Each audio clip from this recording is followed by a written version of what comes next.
ఈ రోజు నుంచి తెలంగాణ ఆర్టీసీ బస్ ఛార్జీలు పెరగడంతో ఒకసారిగా ప్రయాణికులు భయపడుతున్న పరిస్థితి కనిపిస్తుందని చెప్పొచ్చు. ఇప్పుడు మనం బస్సులో ఉన్నాం, ఒకసారి ప్రయాణికులతో మాట్లాడి మరిన్ని వివరాలు కూడా తెలుసుకుందాం. నమస్తే బాబాయ్. మేడం, ఈ బస్ ఛార్జీలు ఇట్లా పెంచితే సామాన్యులకు మా లాంటి వాళ్ళకి చాలా ప్రాబ్లం అయిపోతుంది madam. Minimum government 5 rupees minimum stop to stop అంతా గరీబులు ఉంటారు కదా మేడం. మీరు ఆ బస్సులో ఫ్రీ పెట్టి, లేడీస్కి ఫ్రీ పెట్టి, మాకు మీరు ఇట్లా ప్రాబ్లం పెడితే ఈ గవర్నమెంట్ ఇట్లా చేసిందంటే మేము చాలా ఇబ్బంది అవుతుంది. మాకు మినిమం పోయి రావడానికి నేను గ్రీన్లాండ్లో దిగుతాను మేడం. గ్రీన్లాండ్కి ఇప్పుడు 30 రూపీస్ అయింది మేడం. సికింద్రాబాద్ నిన్నటి వరకు 25 రూపీస్ 20 రూపీస్ ఉండేది, 10 రూపీస్ పెరిగింది ఇప్పుడు 10 రూపీస్ అంతే మేడం. పోయి రావడానికి 20 రూపీస్, 1 టైం పోయి రావడానికి చేస్తే 20 రూపీస్ ఎక్స్ట్రా. మేము 25 డేస్ వర్క్ చేయాలి. 25 డేస్ అంటే మాకు 400 రూపీస్ ఎక్స్ట్రా పోతున్నాయి మేడం. బాబాయ్, బస్ రేట్లు పెరిగాయి, మరి ప్రయాణికులు ఎలా ఉన్నారు? అంటే ఎక్కుతున్నారా లేకపోతే ఏంటి? ఎక్కుతుర్రు అంటున్నారా రేట్లు ఎక్కువ అయ్యాయి అది ఇదని ఏమన్నా? లేడీస్ ఏమంటలేరు. అంటే లేడీస్కి ఎలాగో ఫ్రీ బస్ కాబట్టి జెంట్స్ దగ్గర నుంచి మగవారి దగ్గర నుంచి ఎలాంటి రెస్పాన్స్? ఇప్పుడైతే ఏమంటలేరు. మరి ఏం లేదు, ఈ రోజు నుంచే కాబట్టి అంతగా ఏం లేదు. సో ఈ రోజు నుంచే అమలైంది కాబట్టి ప్రయాణికుల దగ్గర నుంచి అయితే అంత ఒత్తిడి ఏమీ లేదు, అంత ప్రశ్నించే అంత ఏమీ లేదు అంటూ కూడా చెప్తున్న పరిస్థితి కనిపిస్తుంది. ఇంకొంతమందితో మాట్లాడదాం. ఫ్రీ పెట్టడం ఏంది, పెంచడం ఏంది? ఒకటే 2-3 సార్లు పెంచారు ఇప్పటి వరకు. అంటే ఇప్పుడు ఎంత బాబాయ్ టికెట్ ధర ఎంత? ఇప్పుడు ఎంత అన్నది ఇంకా మేము ఇప్పుడు ఎక్కినాము. మరి ఎన్నిసార్లు పెంచడం అది ఇది కాదు. టికెట్ ఎంత? 20. ఇన్నటి వరకు ఎంత ఉంది? 15. టికెట్ రేట్లు పెరిగాయి కదా, దాని గురించి ఏం చెప్తారు? ఏం చెప్తామంటే ఇక బడ్జెట్ లాస్లో ఉంది ప్రభుత్వంలో. అన్ని అప్పులన్నీ తీర్చుకుంటూ వస్తున్నారు, కాకపోతే కొంచెం టైం పడుతుంది అంతే. పర్లేదు ఎక్కడి నుంచి వస్తున్నారండి? తెలియదు, first time Secunderabad. Student passes మీద కూడా పెరగడం జరిగింది కదా, దాని గురించి ఏం చెప్తారు?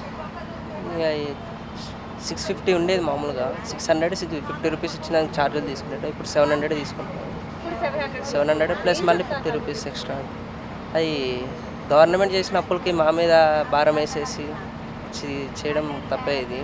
ఇదైతే కరెక్ట్ అనిపిస్తలేదు నాకు. సికింద్రాబాద్. ఎంత తీసుకున్నారు ticket? 40 rupees. Kalyan Nagar 40 rupees. 25 ఉండే. ఎలా అనిపిస్తుంది టికెట్ రేట్లు పెరిగాయి? వాళ్ళు ఫ్రీ ఇచ్చింది ఏం లేదండి, అబ్బాయిల దగ్గర తీసుకొని అమ్మాయిలకి ఫ్రీ ఇస్తున్నారు అంతే. వాళ్ళు కొత్తగా గవర్నమెంట్కి ఎక్స్పెండిచర్ ఏం లేదు, కొత్త ఎక్స్పెండిచర్ ఏం లేదు. ఆ బాయ్స్ గర్ల్స్కి ఇస్తున్నారు అంతే. దానికి పెద్ద ఫ్రీ ఇచ్చామని పెద్ద చెప్పుకోవడం తప్ప ఇంకేం లేదు. భారమే కదమ్మా, మధ్యతరగతి పరిస్థితులకి భారం. నేను రోజు ప్రయాణం చేయాలి, ఎప్పుడో ఒక రోజు కాబట్టి అడ్జస్ట్ చేయాల్సి. అక్క ఇప్పుడు లేడీస్కి ఫ్రీ అని చెప్పిండ్రు, బాగుంది. డబల్ చేస్తున్నారు, జెంట్స్కి డబల్ చేస్తున్నారు. ఎవరి మీద పడుతుంది అది? పబ్లిక్ మీద పడతలేదా? పబ్లిక్ మీద పడుతుందా లేదా? అంటే వాడు ఎక్కినా వాళ్ళ భార్య ఎక్కినా, చెల్లి ఎక్కినా, అమ్మ ఎక్కినా మన పైసలు వేరే వాళ్ళకి కట్టాల్సి వస్తుంది, అవునా కదా? మరి ఎందుకు పెంచినట్టు? ఇది ఫ్రీ ఇచ్చినా అని చెప్పిండు, బాగుంది. మరి రేట్లు ఎందుకు పెంచాలి? ఫస్ట్ ఇట్లా పెరిగినాయా రేట్లు? చెప్పక్క, పెరిగినాయా? పెరగలే కదా, మరి ఎందుకు పెరిగినట్టు?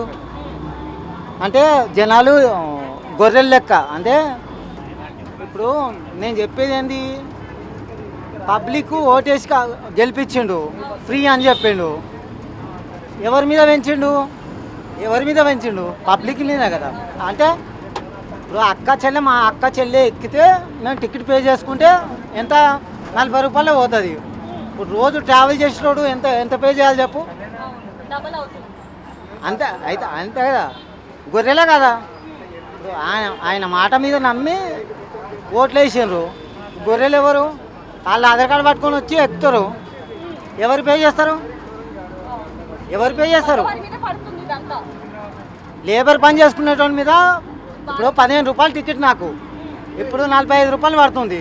ఎవరి మీద పడుతుంది? మన మీద పడుతుందా? పడతలే కదా. రోజు ట్రావెల్ చేయాలి, ఎవరి మీద పడుతుంది? మీ మీదే పడుతుంది. అంతే, ఇంకా చెప్పేది ఏం లేదు. అంటే ఆడవారికి ఫ్రీ బస్ పెట్టి మగవారి పట్ల ఇలా భారం పడడం అనేది ఎంతవరకు సమన్యం అనేది, అంటే సామాన్య ప్రజల మీదే ఇది ఎక్కువగా పడుతుంది అనేది కూడా వీళ్ళు చెప్తున్నారని చెప్పొచ్చు. ఇలా సామాన్య ప్రజల మీద ఎంతవరకు ఇలాంటి భారం పడాల్సిన అవసరం ఉంది అనేది కూడా వీళ్ళు ఒక ప్రశ్నిస్తున్నారని చెప్పొచ్చు. మరి మీకేమనిపిస్తుంది అనేది కింద కామెంట్లో రాయండి. మరిన్ని వార్తల కోసం చూస్తూనే ఉన్నట్టు బిగ్ టీవీ కెమెరామ్యాన్ పరశురామ్తో reporter Devika, Hyderabad. For more videos like this, subscribe Big TV channel.